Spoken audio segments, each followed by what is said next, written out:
La semaine dernière, avec Charles Greff Jr. pour la chronique de Sécurité Active, on vous a parlé du freinage d'urgence sur route, mais il y a de plus en plus de gens qui se retrouvent dans des sentiers ou des routes non asphaltées, et c'est différent la technique, n'est-ce pas? Complètement différent. Et si on oublie de mettre à off un certain petit bouton, ABS. On risque d'avoir des surprises. Alors, on regarde ça. Très important. Voilà. On doit désactiver la fonction ABS en tout temps. Et pourquoi? Parce qu'évidemment, on est sur survelle granuleuse, du sable, de roche de galets, etc.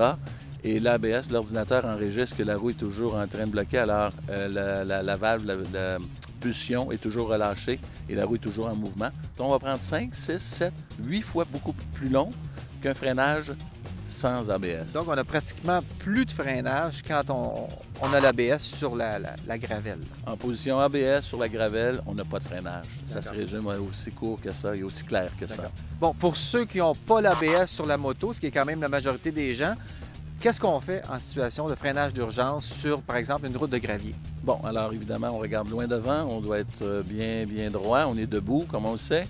On doit avoir le fessier vers l'arrière parce qu'évidemment, le transfert de poids va aller vers l'avant. Et c'est un ratio de 75-25, 25 à l'arrière, 75 en avant. Pour les freins. Une pulsation doit se faire sur le doigt. Alors évidemment, si quelqu'un bloque la roue trop longtemps et relâche, et on fait ce mouvement-là, qui est un mauvais mouvement. Parce que les gens sont portés à faire comme anciennement avec les voitures sur la glace, on disait pompe les freins. Il ne faut pas faire ça. Oui, on pompe les freins d'une certaine façon, mais pas sur un mouvement comme ça. La suspension, on va être en mode on va tanguer. Alors évidemment, quand on freine, aussitôt qu'on ressent que la roue avant bloque, on relâche juste un petit peu. On voit à peine le mouvement de mes doigts, ce que j'enseigne à la sécurité active. On passe beaucoup de temps à ça, on passe près de 2h30.